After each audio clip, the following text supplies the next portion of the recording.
research.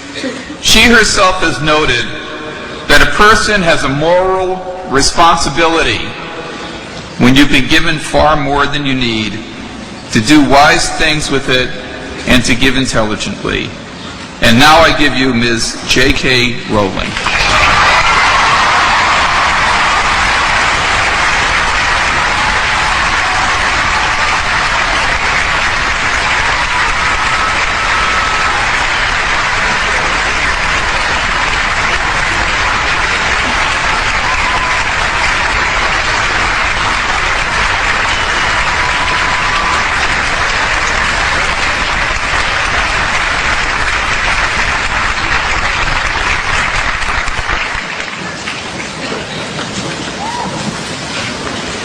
President Faust, members of the Harvard Corporation and the Board of Overseers, members of the faculty, proud parents, and above all, graduates.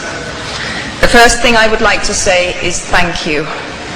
Not only has Harvard given me an extraordinary honor, but the weeks of fear and nausea I have endured at the thought of giving this commencement address have made me lose weight.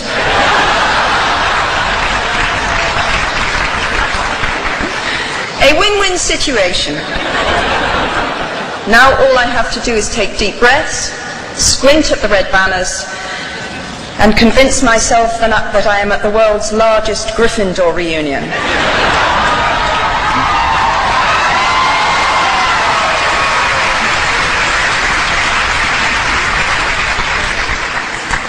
Delivering a commencement address is a great responsibility, or so I thought, until I cast my mind back to my own graduation.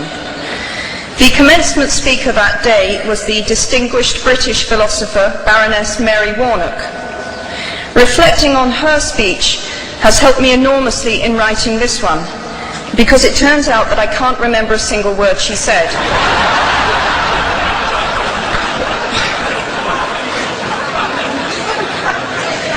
This liberating discovery enables me to proceed without any fear that I might inadvertently influence you to abandon promising careers in business, the law, or politics for the giddy delights of becoming a gay wizard.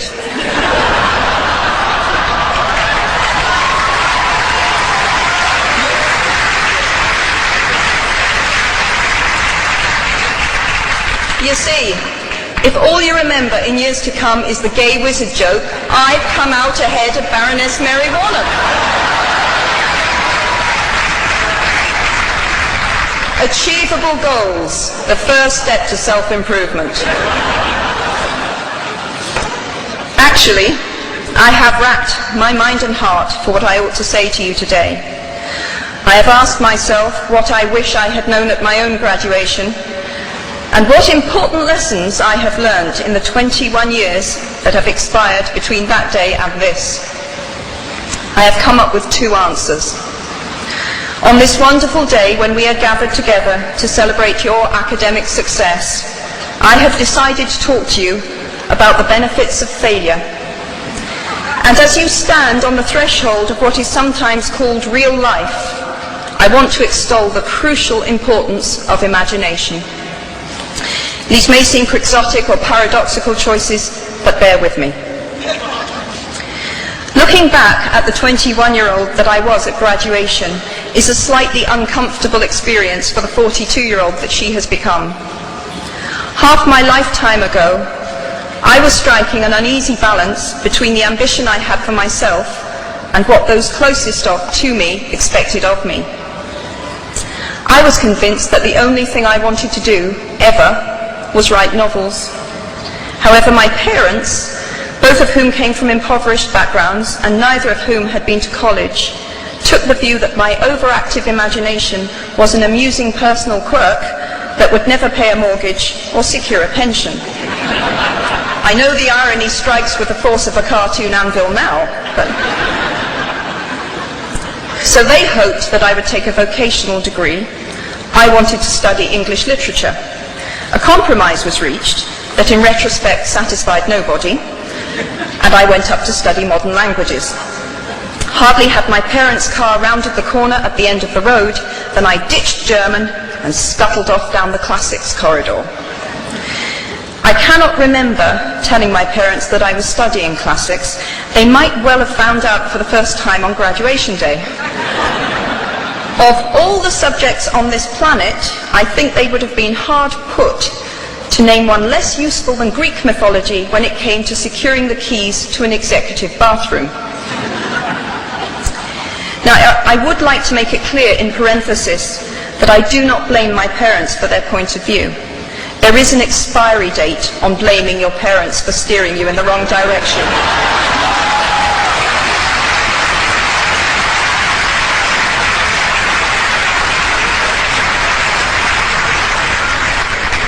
The moment you are old enough to take the wheel, responsibility lies with you. What is more, I cannot criticize my parents for hoping that I would never experience poverty. They had been poor themselves, and I have since been poor. And I quite agree with them that it is not an ennobling experience. Poverty entails fear and stress, and sometimes depression. It means 1,000 petty humiliations and hardships.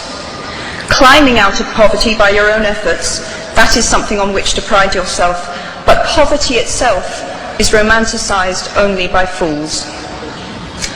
What I feared most for myself at your age was not poverty, but failure. At your age, in spite of a distinct lack of motivation at university, where I had spent far too long in the coffee bar writing stories and far too little time at lectures, I had a knack for passing examinations, and that, for years, had been the measure of success in my life and that of my peers. Now, I am not dull enough to suppose that because you are young, gifted, and well-educated, you have never known heartbreak, hardship, or heartache. Talent and intelligence never yet inoculated anyone against the caprice of the fates, and I do not for a moment suppose that everyone here has enjoyed an existence of unruffled privilege and contentment. However, the fact that you are graduating from Harvard suggests that you are not very well acquainted with failure. You might be driven by a fear of failure quite as much as a desire for success. Indeed, your conception of failure might not be too far removed from the average person's idea of success. So high have you already flown. Ultimately, we all have to decide for ourselves what constitutes failure. But the world is quite eager to give you a set of criteria if you let it. So I think it fair to say that by any conventional measure, a mere 7 years after my graduation day, I had failed on an epic scale. An exceptionally short-lived marriage had imploded, and I was jobless, a lone parent, and as poor as it is possible to be in modern Britain without being homeless. The fears that my parents had had for me, and that I had had for myself, had both come to pass. And by every usual standard, I was the biggest failure I knew. Now, I'm not going to stand here and tell you that failure is fun. That period of my life was a dark one, and I had no idea that there was going to be what the press has since represented as a kind of fairy tale resolution. I had no idea then how far the tunnel extended, and for a long time, any light at the end of it was a hope rather than a reality. So why do I talk about the benefits of failure? Simply because failure meant a stripping away of the inessential. I stopped pretending to myself that I was anything other than what I was, and began to direct all my energy into finishing the only work that mattered to me. Had I really succeeded at anything else, I might never have found the determination to succeed in the one arena where I believed I truly belonged. I was set free, because my greatest fear had been realized, and I was still alive, and I still had a daughter whom I adored, and I had an old typewriter and a big idea. And so rock bottom became the solid foundation on which I rebuilt my life. You might never fail on the scale I did, but some failure in life is inevitable. It is impossible to live without failing at something, unless you live so cautiously that you might as well not have lived at all, in which case you fail by default.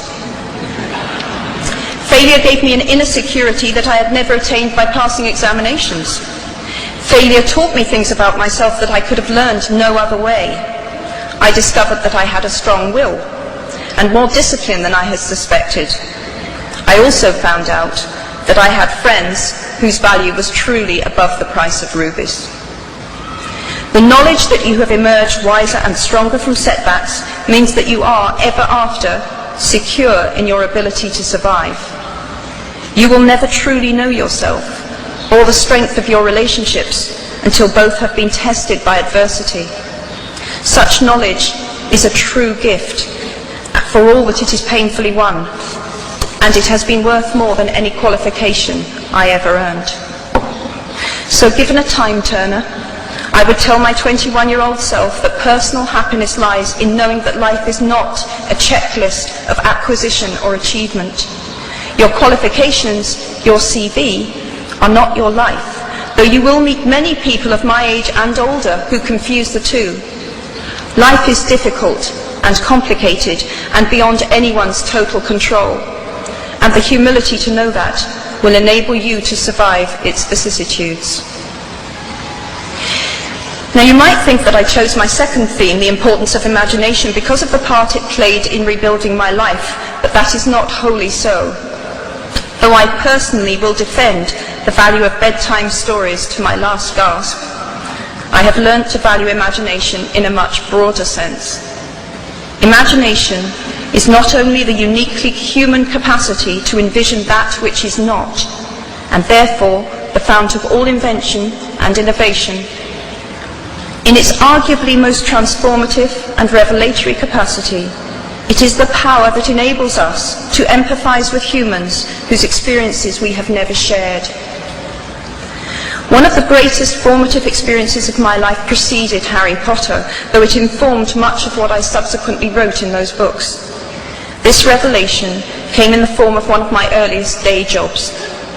Though I was sloping off to write stories during my lunch hours, I paid the rent in my early 20s by working at the African Research Department of Amnesty International's headquarters in London. There in my little office, I read hastily scribbled letters smuggled out of totalitarian regimes by men and women who were risking imprisonment to inform the outside world of what was happening to them. I saw photographs of those who had disappeared without trace, sent to amnesty by their desperate families and friends. I read the testimony of torture victims and saw pictures of their injuries. I opened handwritten, eyewitness accounts of summary trials and executions, of kidnappings and rapes. Many of my co-workers were ex-political prisoners, people who had been displaced from their homes or fled into exile because they had the temerity to speak against their governments.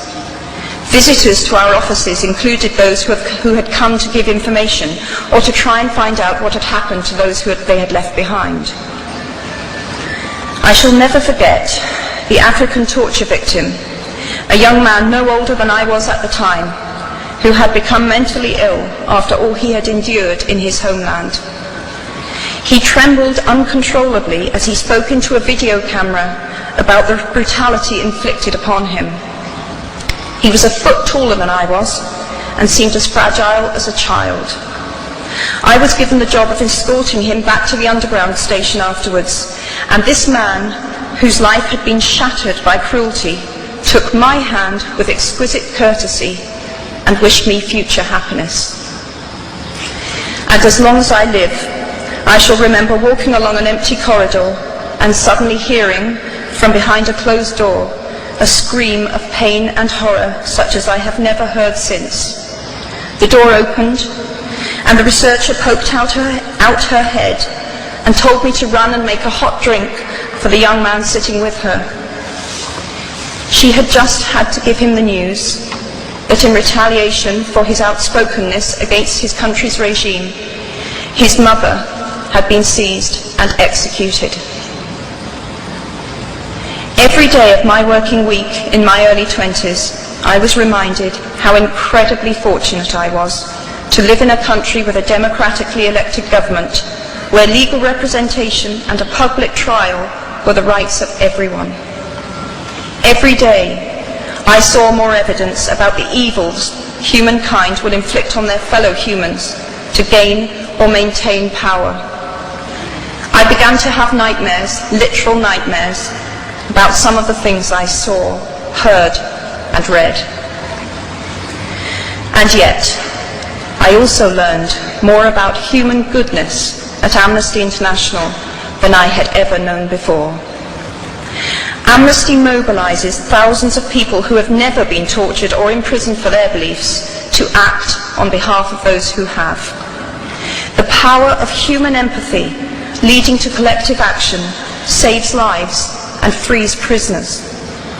Ordinary people whose personal well-being and security are assured join together in huge numbers to save people they do not know and will never meet. My small participation in that process was one of the most humbling and inspiring experiences of my life. Unlike any other creature on this planet, human beings can learn and understand without having experienced. They can think themselves into other people's places.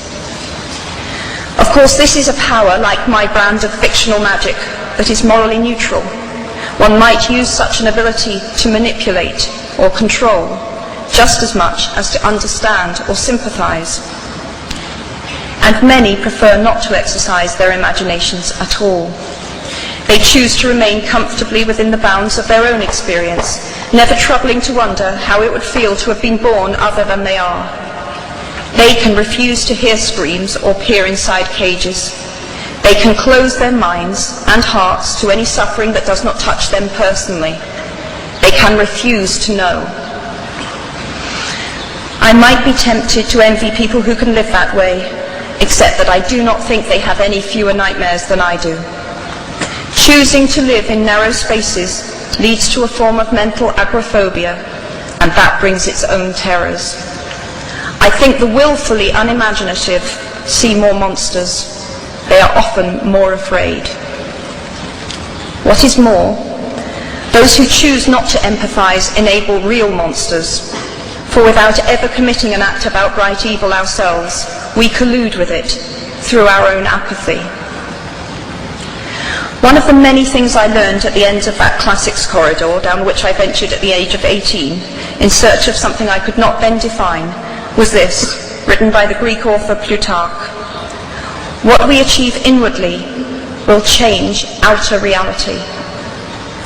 That is an astonishing statement, and yet proven 1,000 times every day of our lives.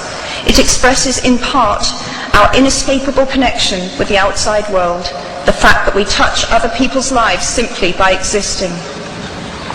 But how much more are you, Harvard graduates of 2008, likely to touch other people's lives? Your intelligence, your capacity for hard work, the education you have earned and received, give you unique status and unique responsibilities. Even your nationality sets you apart. The great majority of you belong to the world's only remaining superpower. The way you vote, the way you live, the way you protest, the pressure you bring to bear on your government has an impact way beyond your borders. That is your privilege and your burden. If you choose to use your status and influence to raise your voice on behalf of those who have no voice, if you choose to identify not only with the powerful but with the powerless, if you retain the ability to imagine yourself into the lives of those who do not have your advantages, then it will not only be your proud families who celebrate your existence, but thousands and millions of people whose reality you have helped change. We do not need magic to transform our world. We carry all the power we need inside ourselves already. We have the power to imagine better. I am nearly finished. I have one last hope for you, which is something that I already had at 21. The friends with whom I sat on graduation day have been my friends for life. They are my children's godparents, the people to whom I've been able to turn in times of real trouble. People who have been kind enough not to sue me when I took their names for Death Eaters.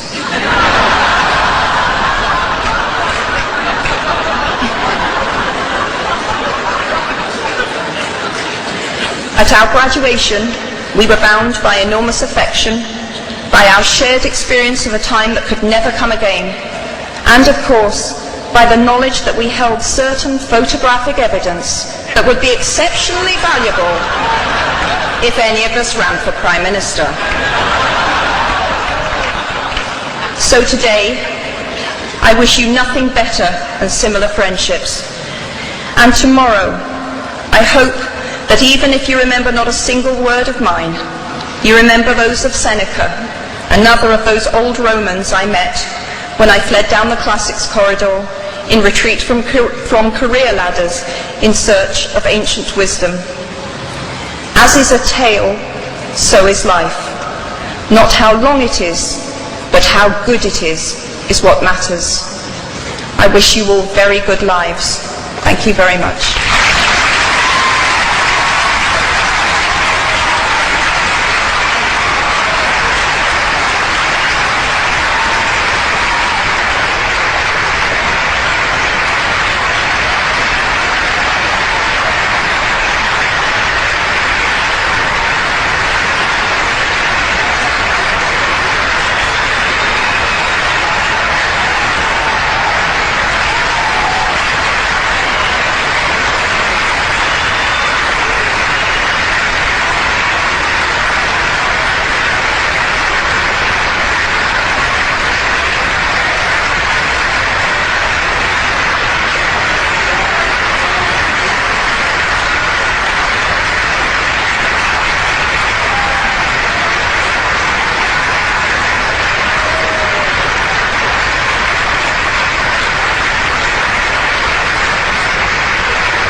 Thank you, Ms. Rowling, for your extraordinary remarks. Thank you very much.